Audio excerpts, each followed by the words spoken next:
السلام علیکم ورحمۃ اللہ وبرکاتہ۔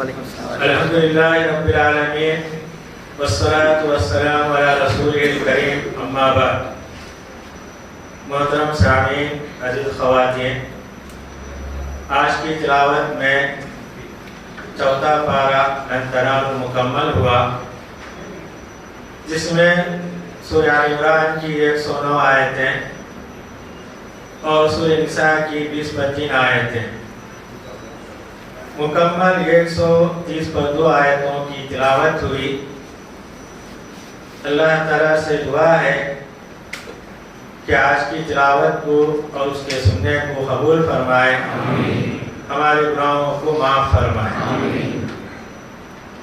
پارے کی پہلی آیت میں اللہ تعالیٰ نے یہ کہا، اپنی پسندیدہ چیز اللہ کے راستے میں دینا یہی نیکی ہے۔ لن تنالوا البر حتى تنفقوا مما تحبون، تم نیکی نہیں حاصل کر سکتے مگر جو تم اپنی پسندیدہ چیز اللہ کے راستے میں دو۔ جب یہ آیت نازل ہوتی ہے، حضرت ابو طلحہ رضی اللہ تعالی عنہ مدینے کے مالدار صحابی، ان کا ایک باغ تھا مسجد نبی کے سامنے جس کا نام بیروہا تھا۔ نبی کریم صلی اللہ علیہ وسلم جب بھی مسجد تشریف لاتے، ان کے باغ میں جاتے، وہاں کے پھل کھاتے، پانی پیتے۔ جب یہ آیت نازل ہوئی تو حضرت ابو طلحہ رضی اللہ تعالیٰ عنہ کہتے ہیں، یہ میرے مال میں سب سے زیادہ پسندیدہ مال ہے، میں اسے اللہ کے راستے میں دینا چاہتا ہوں، کیا مجھے اجر ملے گا؟ تو نبی کریم صلی اللہ علیہ وسلم نے کہا، تم کو بے انتہا اجر ملے گا۔ پھر نبی کریم صلی اللہ علیہ وسلم نے کہا، اس باغ کو تم اپنے رشتہ داروں میں تقسیم کرو۔ تو حضرت ابو طلحہ رضی اللہ تعالیٰ عنہ اس آیت کے نازل ہونے کے بعد اپنا پسندیدہ کھیت باغ جو تھا اللہ کے راستے میں دے دیا۔ اس کے بعد اللہ تعالیٰ نے یہودیوں کے 2 سوالوں کا جواب دیا۔ پہلا سوال یہ تھا، انہوں نے نبی کریم صلی اللہ علیہ وسلم سے پوچھا کہ آپ ابراہیم علیہ السلام کی دین کی پیروی کرنے والے ہیں، ابراہیم علیہ السلام کے دین میں کیا ہے؟ اونٹ کا گوشت کھانا، اس کا دودھ پینا حرام ہے۔ تو اللہ تعالیٰ نے کہا، یہ ابراہیم علیہ السلام کے دین میں نہیں ہے۔ ابراہیم علیہ السلام کے پوتے حضرت یعقوب علیہ السلام جو اللہ کے پیغمبر تھے، یہ بیماری میں مبتلا ہو گئے۔ انہوں نے ایک نظر مانی، اگر میں بیماری سے شفایاب ہو گیا، میرے پاس جو پسندیدہ غذا ہے اونٹ کا گوشت کھانا، اس کا دودھ پینا، میں چھوڑ دوں گا۔ بیماری سے شفایاب ہو گئے، انہوں نے اپنے نظر کو پورا کیا، اونٹ کا گوشت اور اس کا دودھ پینا چھوڑ دیا۔ ان کے بعد والے لوگوں نے یہ خیال کیا کہ یعقوب علیہ السلام کی شریعت میں اونٹ کا گوشت، اس کا دودھ پینا حرام ہے۔ تو اللہ تعالیٰ اس کا جواب دیتے ہوئے کہتے ہیں، کل الطعام کان الا لبنی اسرائیل، بنی اسرائیل کے لیے سارا کھانا یعنی تمام چیزیں حلال تھیں، الا ما حرم اسرائیل علی نفسہ، مگر یعقوب علیہ السلام اپنے ذات پر انہوں نے حرام کر لیا۔ ان کے حرام کرنے کی وجہ سے وہ چیز حرام نہیں ہوتی۔ ان کا دوسرا سوال یہ تھا، دنیا میں سب سے پہلے اللہ کی عبادت کے لیے کون سا گھر بنایا گیا؟ ان کا عقیدہ تھا بیت المقدس۔ اللہ تعالیٰ کہتے ہیں، اِنَّهُ أَوَّلُ بَيْتٍ وُضِعَ لِلنَّاسِ، دنیا میں سب سے پہلے اللہ کی عبادت کے لیے جو گھر بنایا گیا وہ کعبۃ اللہ ہے، مکے میں، جسے اللہ تعالیٰ نے آدم علیہ السلام کے ذریعے تعمیر کرایا۔ نوح علیہ السلام کے زمانے میں طوفان میں ڈوب گیا، پھر اللہ تعالیٰ نے ابراہیم علیہ السلام کو اس کی بنیادیں دکھائی، تو ابراہیم علیہ السلام نے اس کی تعمیر کرائی۔ اس کے 40 سال کے بعد بیت المقدس کی تعمیر ہوتی۔ پھر اللہ تعالیٰ کعبۃ اللہ کی تعریف بیان کرتے ہوئے کہتے ہیں، اس کے اندر جو بھی جائے گا امن سکون نصیب ہوگا۔ خود نبی کریم صلی اللہ علیہ وسلم نے کہا، یہاں کوئی درخت نہیں کاٹا جائے گا، شکار نہیں کیا جائے گا، نہ وہاں گھاس اکھاڑی جائے گی، نہ کوئی کسی کو ستائے گا۔ پھر اللہ تعالیٰ کہتے ہیں، جو حج کرنے کی طاقت رکھتا ہے، حج کو نہیں جاتا، وہ کافر ہے۔ حج کی وعید کیا ہے بتائی گئی، حج نہ کرنے والا کافر ہے، مسلمان نہیں ہے۔ اس کے بعد اللہ تعالیٰ کہتے ہیں آپس میں اتحاد سے رہو، اختلاف مت کرو۔ اختلاف کیا ہے؟ ہماری بنیادیں کھوکھلی کر دیتی ہیں۔ اللہ تعالیٰ کہتے ہیں وَاعْتَصِمُوا بِحَبْلِ اللَّهِ جَمِيعًا، اللہ کی رسی کو مضبوطی سے تھام لو۔ اللہ کی کتاب ہے، نبی کریم صلی اللہ علیہ وسلم کی سنت ہے، ان دو چیزوں کے ذریعے ہم اتحاد پیدا کر سکتے ہیں۔ اور اللہ تعالیٰ کہتے ہیں آپس میں اختلاف مت کرو۔ اور اللہ تعالیٰ مدینے کے دو قبیلوں کا ذکر کرتے ہوئے کہتے ہیں اوس و خزرج دونوں لڑتے لڑتے جہنم کے کنارے پہنچ گئے تھے۔ اللہ تعالیٰ نبی کریم صلی اللہ علیہ وسلم کو بھیج کر قرآن کو نازل کر کے انہیں جہنم کے گڑھے سے نکال کر جنت تک پہنچا دیا۔ یہ اللہ کی نعمت ہے۔ پھر اللہ تعالیٰ کہتے ہیں اللہ تعالیٰ ہم کو بہترین امت بنائے، اس بات کے لیے لوگوں کو بھلائی کا حکم دینا، اسلام کی طرف دعوت دینا، برائی سے روکنا، یہ ہمارا فریضہ ہے۔ اللہ تعالیٰ کہتے ہیں کنتم خیر امت، تم بہترین امت ہو۔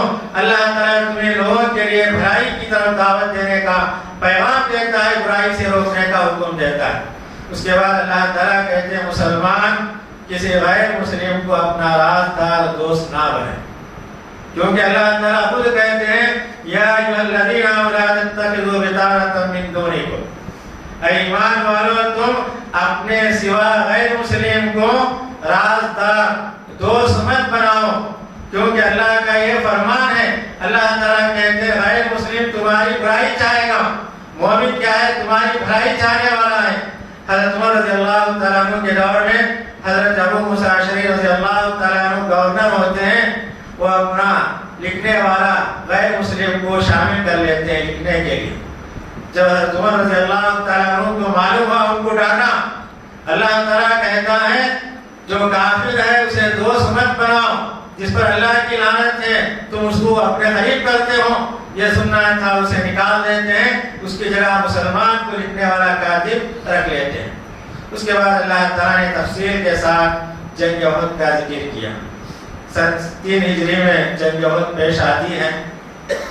یہ جنگ اس وجہ سے ہوئی، سن 2 ہجری میں جنگ بدر ہوئی رمضان کے مہینے میں، جس میں کافروں کے 70 سردار مارے گئے، 70 کو قیدی بنا کے مدینہ لایا گیا، باقی بچے کچھ لوگ مکہ لوٹے۔ ان کے اندر یعنی شرمندگی تھی کہ ہمارے آدمی مارے گئے، ہمارے لوگ قیدی بنا کر مدینہ لے گئے، ہم دوبارہ کچھ اس طرح عمل کرنا چاہیے کہ مسلمانوں کو کمزور کر دیں۔ اس خیال سے دوسرے سال احد مقام پر 1000 کا لشکر جمع ہوتا ہے کافروں کا۔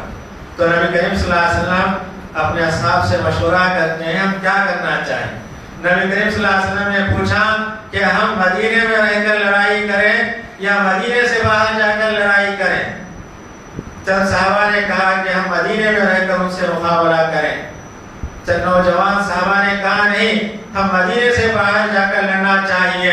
نبی کریم صلی اللہ علیہ وسلم گھر میں جاتے ہیں، جنگی لباس پہن کر آتے ہیں، تو دوسرے لوگوں نے یہ سمجھا کہ ہماری رائے مناسب نہیں، اس وجہ سے نبی کریم صلی اللہ علیہ وسلم فوراً جنگ کا لباس پہن کے آئے۔ نبی کریم صلی اللہ علیہ وسلم سے معافی انہوں نے مانگی کہ آپ جو سمجھتے ہیں وہی کیجیے، اگر آپ مدینے میں رہ کر لڑنا چاہتے ہیں اس کے لیے تیار ہیں، اپنی رائے کو واپس لیتے ہیں۔ تو نبی کریم صلی اللہ علیہ وسلم نے کہا جب پیغمبر جنگی لباس پہن لیتا ہے اسے اتارنے کا حق نہیں ہے۔ یہ کہہ کر نبی کریم صلی اللہ علیہ وسلم 1000 کا لشکر لے کر احد کے قریب جاتے ہیں، مقام شہود پر پہنچتے ہیں۔ منافقین کا سردار عبداللہ بن ابی یعنی 300 آدمی کو لے کر واپس ہو جاتا ہے۔ یہ کہہ کر واپس ہو جاتا ہے ہمارے اندر لڑنے کی طاقت نہیں ہے، ہمارے گھر کیا ہے غیر محفوظ ہے، بیوی بچوں کو دیکھنے والا کوئی نہیں۔ نبی کریم صلی اللہ علیہ وسلم ان کو جانے کی اجازت دیتے ہیں۔ 700 صحابہ ہوتے ہیں، تو نبی کریم صلی اللہ علیہ وسلم ان میں سے 50 تیر چلانے والوں کو ایک پہاڑ پر ان کو کھڑا کر دیتے ہیں۔ نبی کریم صلی اللہ علیہ وسلم نے کہا جب تک میرا حکم نہ آئے کوئی وہاں سے نہیں اترنا چاہیے۔ نبی کریم صلی اللہ علیہ وسلم نے یہ بھی کہا اگر ہم ہار گئے اور ہماری لاشوں کو پرندے اگر کھانے لگتے ہیں تب بھی نہیں اترنا چاہیے۔ جنگ شروع ہوتی ہے، مسلمان جیت جاتے ہیں، اور سارے مسلمان کیا ہے مال غنیمت کے چننے میں اٹھانے میں یعنی مصروف ہو جاتے ہیں. دشمن کیا ہے میدان چھوڑ کے جاتا ہے. جو 50 صحابہ پہاڑ پر تھے ان کے اندر اختلاف ہو جاتا ہے. ارے جنگ ہو گئی، چلو وہ لوگ کیا ہے مال اٹھا رہے ہیں، ہم کو کچھ نہیں ملے گا، چلو ہم بھی جا کر میدان میں مال جمع کر لینا چاہیے. جب صحابہ نے کہا نبی کریم صلی اللہ علیہ وسلم کا حکم کیا ہے، جب تک میرا فرمان نہ آئے نہیں اترنا چاہیے. ان لوگوں نے کہا اترنے والے نبی کریم صلی اللہ علیہ وسلم کا مقصد کیا تھا جنگ ہونے تک، اب تو جنگ ہو گئی ہے، اترنے میں کوئی مذائقہ نہیں ہے. اس میں سے اکثریت کیا ہے پہاڑ پر سے اتر جاتی ہے. اس وقت جو کافروں کے لیڈر ہوتے ہیں خالد بن سعید ولید رضی اللہ تعالیٰ عنہ اس وقت مسلمان نہیں ہوتے. انہوں نے دیکھا یہ پہاڑ پر جو صحابہ تھے ان میں سے اکثر چلے گئے، یہاں سے ہم دوبارہ حملہ کر سکتے ہیں. وہاں سے وہ حملہ کرتے ہیں.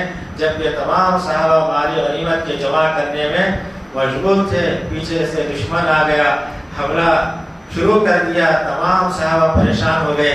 نبی کریم صلی اللہ علیہ وسلم گڑھے میں گر گئے، آپ کے سر کو مار لگا، دانتیں آپ کے جھڑ گئے، پریشانی کا ماحول تھا. تو اس وقت صحابہ کہنے لگے مصیبت کہاں سے آ گئی؟ تو اللہ تعالیٰ اس کا جواب دیتے ہیں کہ نبی کریم صلی اللہ علیہ وسلم کی نافرمانی. وہ 50 صحابہ جو تھے نبی کریم صلی اللہ علیہ وسلم کے فرمان سے پہلے اتر گئے. اگر نہیں اترتے دشمن ان کو دیکھ کر وہیں سے ڈر جاتا تھا. پھر یہ بات بھی جنگ میدان کے اندر مشہور ہو گئی کہ نبی کریم صلی اللہ علیہ وسلم کا انتقال ہو گیا. تمام صحابہ پریشان ہو گئے.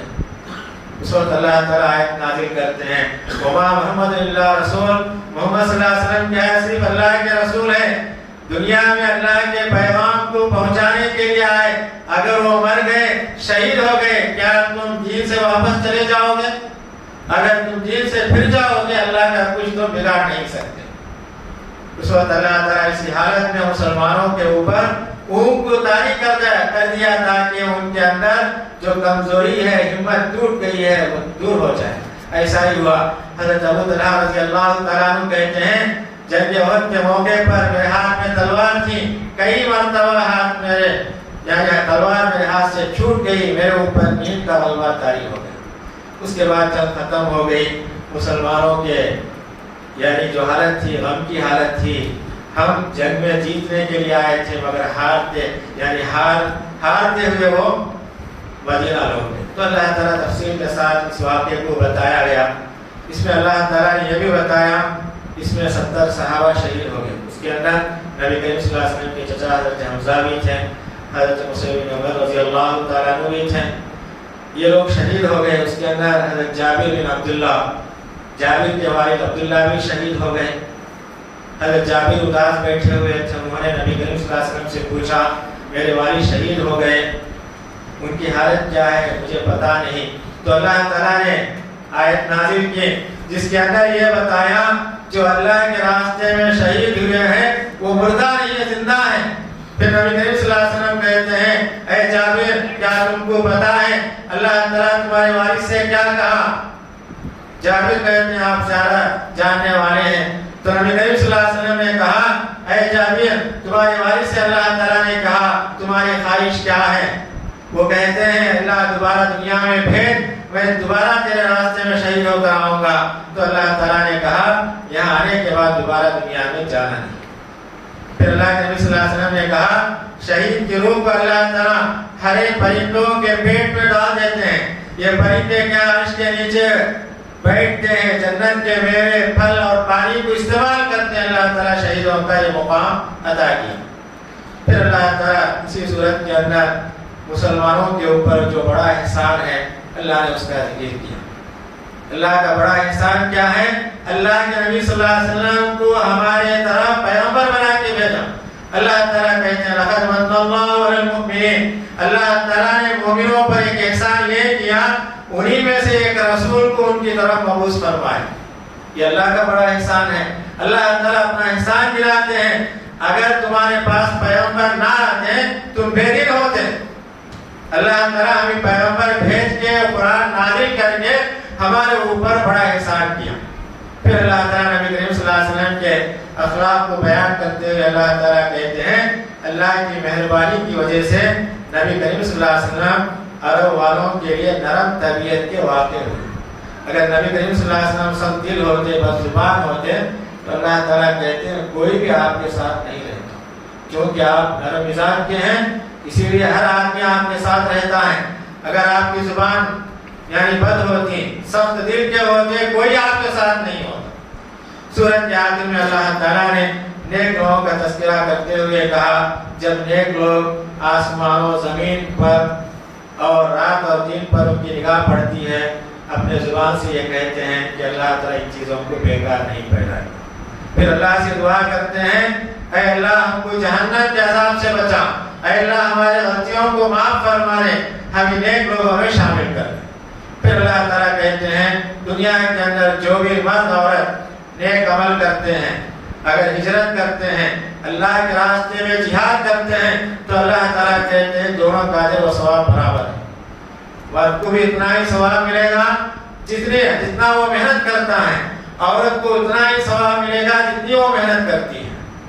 سورۃ کے آخر میں اللہ تعالیٰ کہتے ہیں اے ایمان والو تم صبر کرو، صبر کی تلقین کرو، سرحدوں کی حفاظت کرو۔ اگر دشمن حملہ کرنے والا ہے تو اللہ تعالیٰ کہتے ہیں اپنے سرحد کی حفاظت کرنا یہ بھی اجر و ثواب کا کام ہے۔ اس کے بعد ہماری سورہ نساء کے ہمارے عورتیں، اس سورہ کے اندر اللہ تعالیٰ نے عورتوں کے خاص مسائل کا ذکر کیا۔ پہلی آیت ہم اکثر نکاح کے خطبے میں سنتے ہیں، اللہ تعالیٰ اس آیت کے اندر یہی کہتے ہیں اے لوگوں تم اپنے اس رب سے ڈرو جس نے تم کو ایک جان سے پیدا کیا، حوا علیہ السلام سے، پھر انہیں سے اللہ تعالیٰ نے ان کا جوڑا حوا کو پیدا کیا، ان دونوں سے اللہ تعالیٰ نے دنیا کے اندر انسانی آبادی کو جاری کر دیا، یہ قیامت تک جاری رہنے والی ہے۔ اللہ تعالیٰ کہتے ہیں آپس میں ہم نکاح کرتے ہیں، رشتہ داری کو حلال کرتے ہیں اللہ کے نام کا حوالہ دے کر، تو اللہ تعالیٰ کہتے ہیں میرے نام کا حوالہ دیا جاتا ہے، اس کا لحاظ رکھنا چاہیے، تم لحاظ کرو یا نہ کرو، میں تمہاری نگرانی کرنے والا ہوں۔ اس کے بعد اللہ تعالیٰ تفصیل کے ساتھ یتیم کے متعلق کہتے ہیں، جو یتیم ہوتا ہے بچپن میں جس کے والد کا انتقال ہوتا ہے، اگر کوئی اس کا سرپرست ہوتا ہے تو اللہ تعالیٰ کہتے ہیں اس کی پوری نگرانی کرے گا، اس کے مال کی، اس کی تربیت کی، اسی طریقے سے اس کے اخلاق کی وہ پوری نگرانی کرے گا۔ اور اللہ تعالیٰ کہتے ہیں یتیم کا مال ترقی دینے کی کوشش کرو، اس کے مال کو اپنے مال میں ملانے کی کوشش مت کرو۔ اللہ تعالیٰ کہتے ہیں اگر کوئی اس کے مال کو اپنے مال میں ملانے کی کوشش کرتا ہے تو اللہ تعالیٰ کہتے ہیں اس کا حلال مال ہے، اس کی نیت کیا ہے؟ یتیم کے مال کو ملا کر اس کے مال کو اپنے مال میں جمع کرنے کی نیت ہے، تو اللہ تعالیٰ کہتے ہیں اس کا مال کیا ہے؟ ناپاک ہے۔ یتیم کا مال کیا ہے؟ پاک ہے۔ تم اپنے ناپاک مال کو پاک مال کے ساتھ ملا کر برباد نہ کرو۔ پھر اللہ تعالیٰ کہتے ہیں اگر کوئی یتیم کا نگران مالدار ہے، یتیم کا کچھ بھی مال حاصل نہ کرے۔ اگر کوئی غریب ہے تو اللہ تعالیٰ کہتے ہیں چونکہ نگرانی کرتا ہے اس کے مال میں سے کچھ لے سکتا ہے تنخواہ کے طور پر، مگر وہ بھی کیا ہے؟ ضرورت سے زائد نہیں۔ پھر اللہ تعالیٰ کہتے ہیں یتیم کی پرورش کرو یہاں تک کہ بالغ ہو جائے، بالغ ہونے کے بعد اس کا مال گواہوں کے سامنے اس کے مال کو حوالے کر۔ اس کے بعد اللہ تعالیٰ دوسرے رکوع کے اندر ترکے کا تفصیل کے ساتھ ذکر کیا، اگر کوئی مر جاتا ہے کس کو کتنا حصہ ملنا ہے، ماں باپ کا کتنا حصہ ہے، بیوی کا کتنا حصہ ہے، شوہر کا کتنا حصہ ہے، بیٹی کا کتنا حصہ ہے، بھائی بہن کا کتنا حصہ ہے، سارا اللہ تعالیٰ تفصیل کے ساتھ حصوں کے ساتھ اللہ تعالیٰ بیان کرتے ہیں۔ اور اللہ تعالیٰ کہتے ہیں حصے کیا؟ اللہ کے حدود ہیں، اللہ تعالیٰ نے اسے قائم کیا ہے، جو کوئی اس پر عمل کرے گا اسے جنت ملے گی، جو کوئی اس کے اندر نافرمانی کرے گا جہنم میں جائے گا۔ نبی کریم صلی اللہ علیہ وسلم کہتے ہیں ایک آدمی 70 سال تک اللہ کی عبادت کرتا ہے، مرنے سے پہلے ترکے میں ناانصافی کرتا ہے تو اللہ تعالیٰ اسے جہنم میں بھیج دیتے ہیں۔ اور ایک آدمی کیا ہے 70 سال تک اللہ کی نافرمانی کرتا ہے، مرنے سے پہلے ترکے میں انصاف کرتا ہے تو اللہ تعالیٰ کہتے ہیں اسے جنت میں بھیج دیتے ہیں۔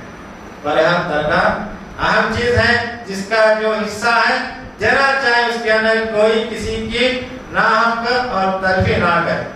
اس کے بعد اللہ تعالیٰ یہ کہتے ہیں اگر کوئی توبہ کرنا چاہتا ہے سکرات سے پہلے توبہ کرنا چاہتا ہے، ملک الموت آ گیا توبہ کا دروازہ بند ہو جاتا ہے۔ اسی طرح کافر بھی مرنے کے وقت اگر پہنچ جاتا ہے اس کی توبہ بھی قبول نہیں ہوتی ہے۔ توبہ قبول اسی وقت ہوتی ہے جبکہ مومن ہو، سکرات سے پہلے وہ توبہ قبول کرے۔ پھر اللہ تعالیٰ سورۃ کے آخر میں کہتے ہیں مہر کا ذکر کرتے ہیں اور یہ کہتے ہیں کہ مہر اس کی کوئی قید نہیں ہے، مرد جتنا چاہے دے سکتا ہے۔ آج کل ہمارا ماحول مہر کے اندر ہے بالکل نہ کے برابر ہے، جبکہ عرب کے اندر اس کا رواج دائرہ تھا۔ حضرت عمر رضی اللہ تعالیٰ عنہ نے دیکھا کہ لوگ مہر زیادہ دیتے ہیں۔ جمعے کے خطبوں میں انہوں نے کہا کہ لوگ مہر کیوں زیادہ دیتے ہیں، نہیں دینا چاہیے۔ یہ بوڑھی عورت جو مسجد میں تھی اس نے کہا عمر تم بولنے والے کون ہیں، جبکہ اللہ تعالیٰ نے قرآن میں خود کہا کہ مہر جو چاہے جتنا چاہے دے سکتا ہے۔ تو اس وقت عمر رضی اللہ تعالیٰ عنہ کہتے ہیں بوڑھی عورت صحیح کہی، عمر غلطی پر رہا، یہ اقرار آپ نے کیا۔ پھر اللہ تعالیٰ پارے کے آخر میں کہتے ہیں کن عورتوں سے نکاح کرنا حرام ہے۔ ماں سے نکاح حرام ہے، خالہ سے، پھوپھی سے، بیٹی سے، بہن سے، بھتیجی، بھانجی، ساس سے، اور دودھ پلانے والی عورتوں سے، ان کے بچوں سے۔ پھر اللہ تعالیٰ نے کہا ربائی، یعنی جن عورتوں سے ہم نکاح کرتے ہیں اگر ان کی بیٹیاں ہیں، اگر ہم ان سے صحبت کرتے ہیں وہ بچیاں ان کے لیے حرام ہیں۔ پھر اللہ تعالیٰ کہتے ہیں دو بہنوں کی ایک ساتھ زوجیت میں نہیں رکھ سکتے۔ اور آخر میں اللہ تعالیٰ نے کہا سگی بہو سے بھی ہم شادی نہیں کر سکتے۔ اگر کوئی بیوی کسی کی زوجیت میں ہے جب تک اسے طلاق نہ ہو یا اس کا شوہر نہ بنا اسے بھی ہم شادی نہیں کر سکتے۔ تو بہرکیف اس بارے کے اندر یہ چند اہم باتیں تھیں جو آپ کے سامنے بیان کی گئی۔ اللہ سے دعا ہے کہ اللہ تعالیٰ آج کی تلاوت کو قبول فرمائے، ہمارے گناہوں کو معاف فرمائے، ہمیں قرآن سے لگاؤ پیدا فرمائے، اللہ ہمارے نیکیوں میں ترقی عنایت فرمائے۔ السلام علیکم۔